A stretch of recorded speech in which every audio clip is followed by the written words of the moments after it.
Jornal da TV Onix. Oferecimento. Seja a Cisc e amplie seus negócios. A Cisc, parceira do empresário, amiga do consumidor. Casa Brasil, móveis e decoração que diz muito sobre você. Cuidar Saúde, cuidando de vidas todos os dias.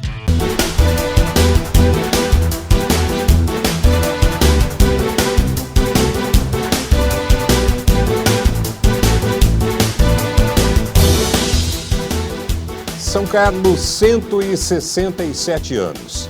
A capital da tecnologia comemora mais um aniversário. E nesta edição do Jornal da TV Onix, vamos falar sobre o futuro da cidade. O secretário de Ciência, Tecnologia e também cientista José Galizia Tundizi fala sobre como São Carlos pode se tornar uma cidade inteligente nos próximos anos. Você vai saber também o que abre e o que fecha neste feriado prolongado. E na edição especial deste 4 de novembro de 2024, uma homenagem à cidade. A gente começa agora.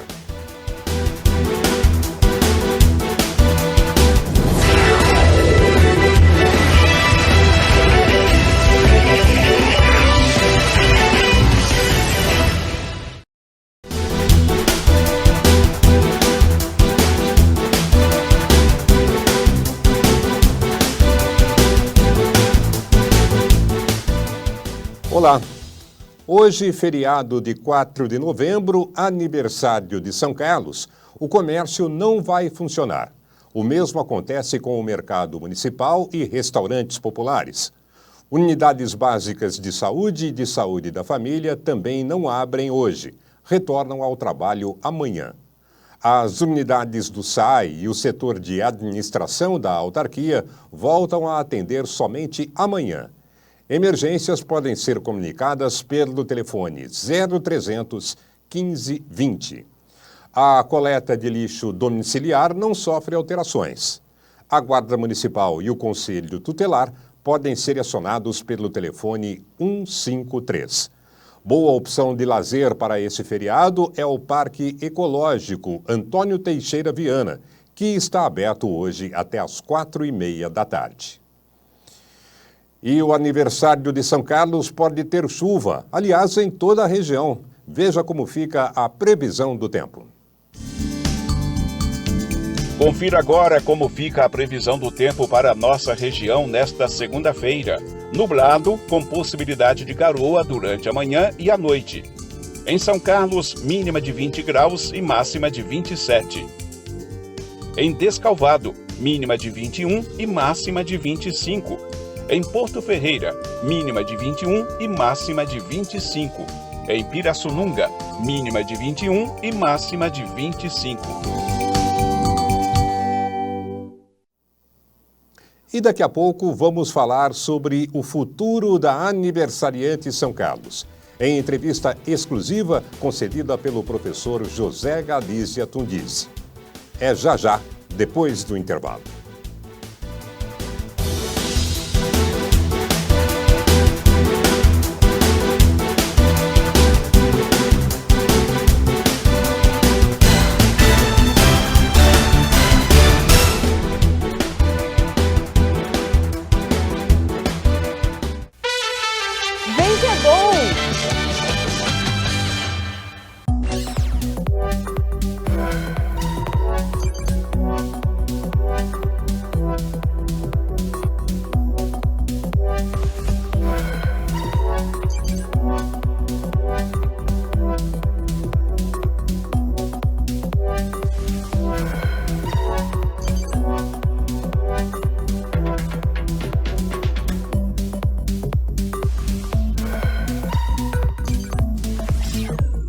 Você que está à procura de um consultório, você que trabalha na área de odontologia, este consultório possui uma sala de espera com higienizador de mãos com sensor, laptop para radiografias digitais e imagens da microcâmera, sensor para radiografias digitais, aparelho de raio-x digital e portátil, além do laser de baixa potência. Entre em contato agora mesmo e garanta já um lindo consultório de odontologia para iniciar o trabalho agora mesmo.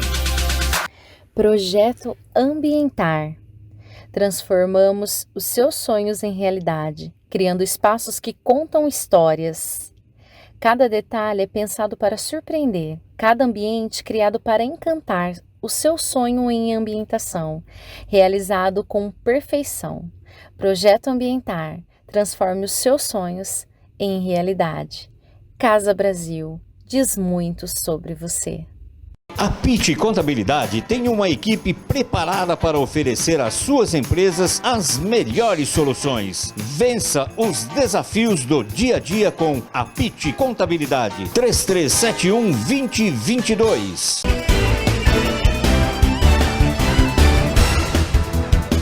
São Carlos completa hoje 167 anos. É uma rica história de desenvolvimento que deve ser atrelada à sustentabilidade, pautada no princípio que é a maior fonte de propaganda da cidade, a tecnologia. E talvez seja esse o desafio para os próximos anos.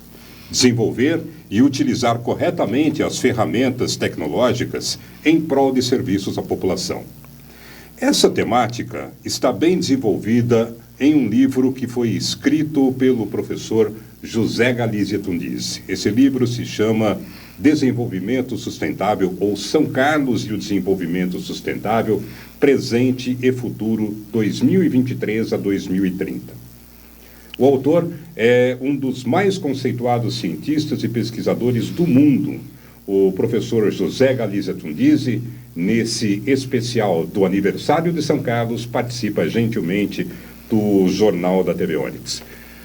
Professor Tundizi, muito boa tarde. O senhor não é são carlense de nascimento, mas já é são carlense de coração e também na forma da lei, não é, professor? Sim, boa tarde. Sim, boa tarde. Queria agradecer a oportunidade de discutir a cidade de São Carlos, especialmente o futuro da cidade de São Carlos. Sim, eu não sou são carlense, mas eu vivo em São Carlos há mais de 50 anos e sou cidadão honorário de São Carlos. O ano passado a Câmara Municipal me deu esse título, do qual muito me honra e muito me orgulho. Portanto, eu tenho uma relação muito forte com o município, com a cidade, com a sua população e com a forma de viver em São Carlos e produzir ideias para que São Carlos se desenvolva cada vez mais. Eu estou sempre muito interessado nesse processo e participei ativamente do processo em muitas oportunidades, juntamente com muitos outros professores, é claro, pesquisadores, mas eu tenho um envolvimento especial com a cidade, sim, eu e a minha família. Falar um pouquinho, então, do seu livro, da sua obra, que é muito importante sim. para a cidade, e entender, meio de trás para frente, não é, professor, o que é uma cidade inteligente e qual é o papel das universidades neste contexto? Bom, São Carlos é uma cidade que tem um conjunto de universidades. Nós temos 2 universidades públicas, temos o Instituto Federal de Educação, temos a Unicep, que, sem dúvida nenhuma, abrigam um volume, uma quantidade de cientistas, um número de cientistas de alto nível não só nacional, mas internacional. Professores especializados em muitas áreas, na cidade toda, nas universidades, nós temos todas as áreas de ciência e tecnologia desenvolvidas aqui. E, evidentemente, esse conjunto de especialistas produz um conhecimento muito avançado. Esse conhecimento pode e deve ser usado para que a cidade se desenvolva a partir dele. Esse é um ponto fundamental. A cidade de São Carlos tem esse privilégio. Ao longo do tempo, houve um processo contínuo de institucionalização da ciência e da pesquisa na cidade, que aos poucos foi sendo passada para o poder público, a programação de políticas públicas, mas isso precisa avançar muito mais. Nós, nesse último governo, nesses 8 anos, fizemos uma interação muito forte entre o sistema universitário, o setor público, para que a cidade usasse mais esse conhecimento. Mas isso ainda precisa avançar muito mais. Nós temos condições de acelerar dinamizar esse processo e torná-lo mais interdisciplinar, porque, veja, uma cidade, ela não é um conjunto de compartimentos. Uma cidade é um sistema de componentes que são integrados. Educação, saúde, meio ambiente, mobilidade urbana e transportes, todos esses, economia, tudo isso está interagindo permanentemente, diuturnamente numa cidade. É preciso entendê-la desta forma. Não é um conjunto, uma cidade não é um conjunto de compartimentos, é um sistema. E ao entendê-la como um sistema, e é um sistema complexo, e ao entendê-la como um sistema complexo, nós temos que procurar cada vez mais usar a inteligência que se encontra na cidade, a inteligência desenvolvida pelos pesquisadores e pelos especialistas, para que esses conhecimentos sejam voltados para resolver os problemas da sociedade, os problemas da cidade.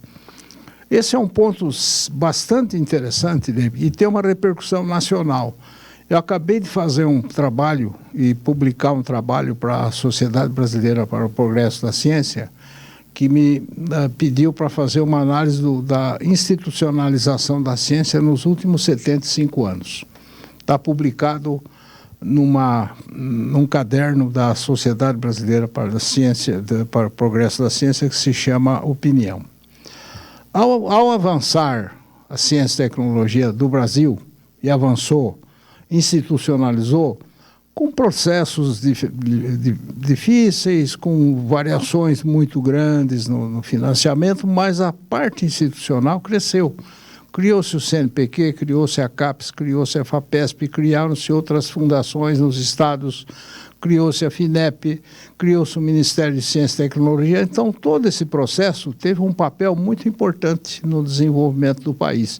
E as Embrapas é um exemplo disso. Foram criadas e tiveram um papel importante no desenvolvimento da agricultura brasileira e colocaram o país no topo da produção agrícola. 41% da produção agrícola mundial é feito no Brasil, devido grande parte ao trabalho realizado pela Embrapa. Muito bem, mas o que falta nesse desenvolvimento científico e tecnológico do Brasil e nessa institucionalização? Faltam os municípios. Porque a minha pergunta é a seguinte: o Brasil está gastando R$1 bilhão com os Sírios, lá em Campinas, que é um projeto que derivou de um aporte que eu fiz quando estava no CNPq, de $35 milhões para o LUSíncroton, que é um projeto que trabalha a circulação de elétrons e laboratórios em função da circulação de elétrons. Muito bem. Acelerador de partículas. Muito bem. Qual é o impacto que o LUSíncroton vai ter em Descalvado ou em São Carlos? Nenhum. Então, o que você precisa? Institucionalizar a ciência nos municípios. Institucionalizar a ciência, fazer projetos financiados pelo poder público municipal, para que com isso você consolide o uso do conhecimento. Não é para estudar astronomia, é para estudar o rio Córrego do Gregório, é para estudar a vegetação da região, é para resolver problemas de saúde, meio ambiente.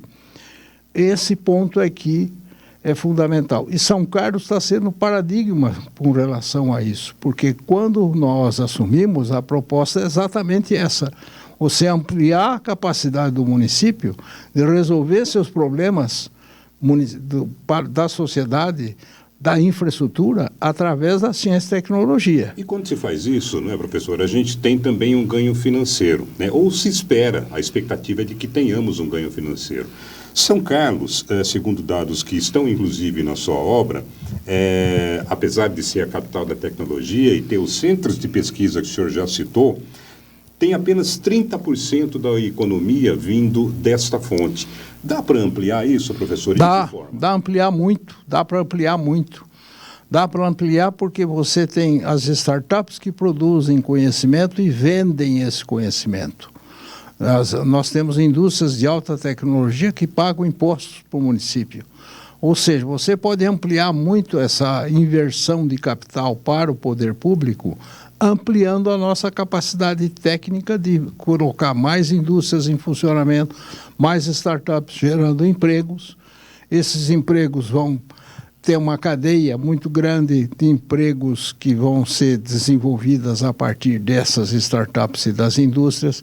Então, tudo isso vai movimentar muito mais a economia. Dá para aumentar. Não é pouco, é 30%, é verdade. O PIB de São Carlos é de 12 bilhões de reais por ano, ou seja, por volta de 3 ou 3,5 bilhões por ano do PIB é produzido pela ciência e tecnologia. Mas dá para chegar a 50%. Aliás, foi a primeira conversa que eu tive com o prefeito Ayrton Garcia Ferreira, ao qual eu queria agradecer muito o apoio que ele deu para o desenvolvimento científico e tecnológico em São Carlos, consubstanciado nas secretarias que eu coordenei, que eu dirigi. Mas, veja, se nós ampliarmos essa capacidade de usar o conhecimento para promover o desenvolvimento científico e tecnológico, e em conjunto com a educação, São Carlos vai ficar no topo da cadeia de cidades desenvolvidas do país, da América Latina, e uma das mais importantes do mundo. Agora, isso evidentemente, vai se resolver num problema de infraestrutura mais avançada, né? A questão das enchentes, por exemplo. Isso, em parte, foi resolvido pelos cientistas aqui de São Carlos.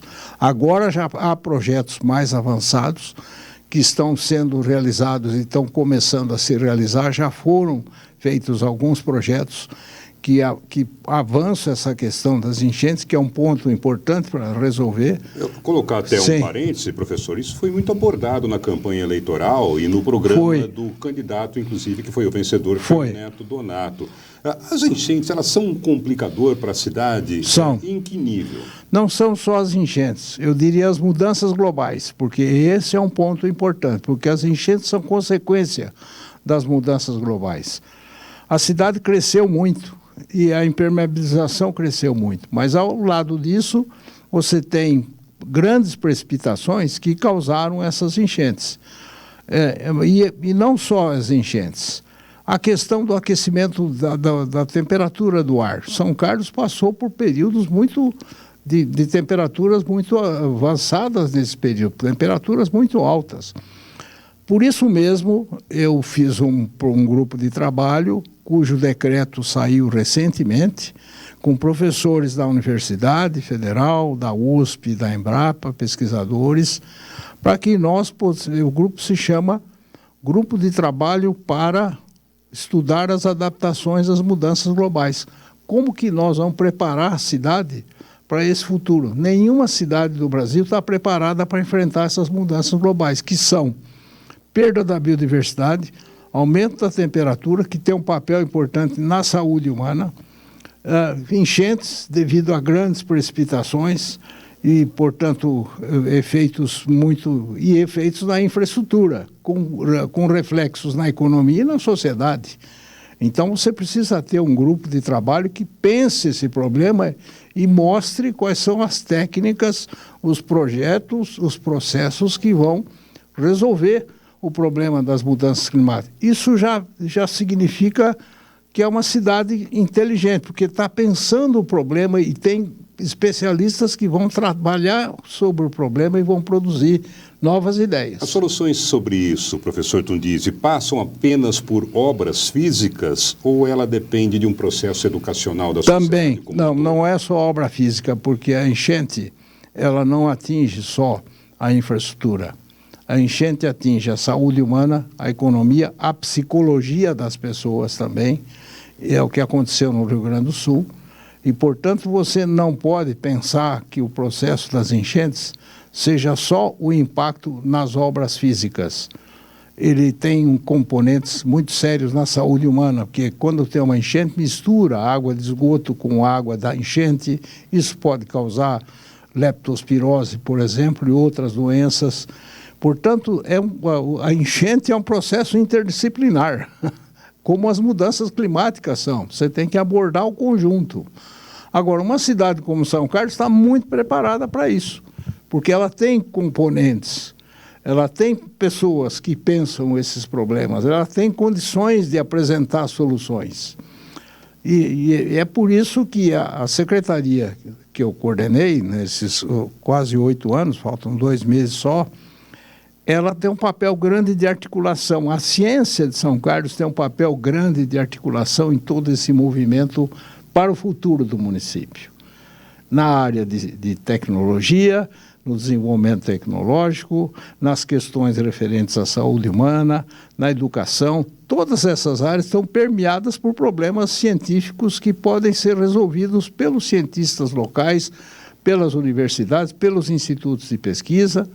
E nós temos, como eu disse, institutos de pesquisa que atuam em todas as áreas.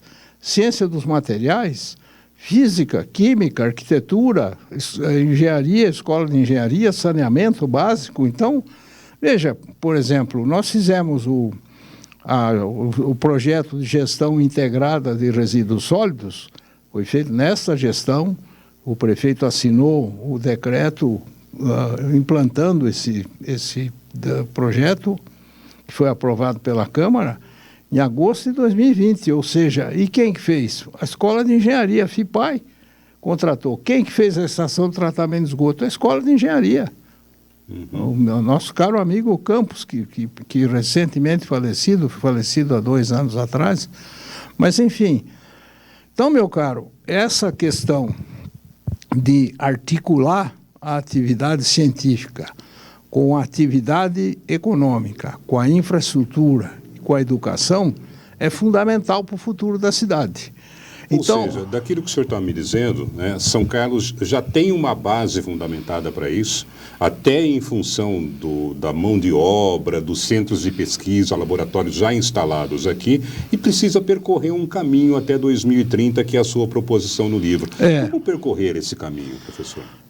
Ativando decisivamente o apoio do setor público a esse processo. E não é só com recursos, é também com recursos, não só com recursos do município, com recursos externos que poderão vir com parcerias que você faz com órgãos de desenvolvimento, com a FINEP, com o Desenvolve São Paulo, com outros componentes do sistema de apoio. Mas não é só isso, tem que articular também ações, tem que articular propostas, tem que articular a participação da comunidade científica e também articular a participação da população. Uma das minhas, eu diria até paixões, é passar o conhecimento científico para a população. Como é que nós fizemos isso o ano passado? Este ano, inclusive. Fizemos o ano passado e este ano, fizemos 2 coisas interessantes. Fizemos Ciência em Movimento, um projeto com a Universidade Federal de São Carlos, em que os cientistas iam no ônibus ensinar ciência para as pessoas. Como é que funciona o celular?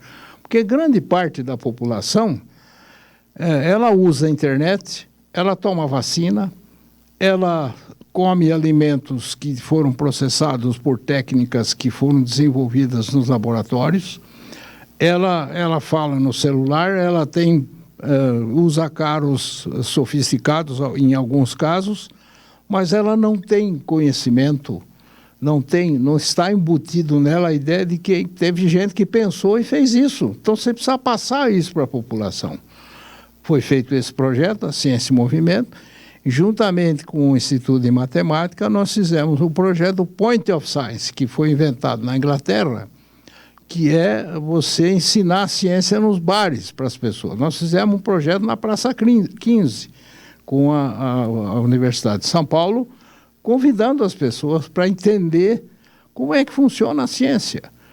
E isso é muito importante. Por exemplo, mostrar para a população a importância de uma arborização. Você sabe que tem pessoas em São Carlos que não gostam muito que plante uma árvore na porta da sua casa porque diz que tem folhas, que suja. Mas se eles soubessem que uma sibipiruna tem um papel importante do ponto de vista de refrescar o ar, de fazer sombra, de produzir umidade do ar melhor, isso seria já um avanço considerável. Então tem que mostrar por que a cidade precisa ter um conjunto de áreas de propostas e projetos de arborização, que é uma das propostas do nosso candidato que venceu a eleição, o Neto Donato, que propôs fazer uma arborização, 500 mil de árvores em 4 anos. Essa é a ideia, né? Tem que trabalhar nessa direção. Portanto, tem esse aspecto também de você articular o conjunto de cientistas, articulá-los com a economia e com o desenvolvimento do município, mas também articular com a população para que você possa, a partir de passar o resultado desse processo para a população, você ensine a população a entender melhor o papel da ciência na sua vida diária e, com isso, melhora a qualidade de vida e a educação. Professor Tundizi, muito obrigado pela sua participação, pelas suas informações e que o seu projeto se torne uma realidade para São Carlos, para que São Carlos seja cada vez melhor. Se me der um pouco mais de tempo, eu gostaria de dizer que o Shimon Peres, que era primeiro-ministro de Israel, dizia sempre que você não pode parar de sonhar. E o imperador Marco Aurélio, nas suas meditações, escreveu: a única verdade é a ação. Você tem que juntar os sonhos e as utopias com a ação e produzir resultados. São Carlos vai ter isso, sem dúvida nenhuma, uma nova administração, um prefeito moço, muito bem preparado, que sem dúvida nenhuma, e foi reconhecido o trabalho do prefeito Ayrton Ferreira Garcia nessa votação, e o Neto Donato, tenho certeza absoluta que ele vai cumprir essas propostas que foram feitas com grande eficiência. Obrigado, professor. Obrigado, muito obrigado. São Carlos, 167 anos, parabéns à cidade, capital da tecnologia e que busca no seu futuro ser uma cidade inteligente, uma cidade mais carinhosa, mais acolhedora para todos nós. Parabéns, São Carlos. A gente volta amanhã, meio-dia. Certo, né?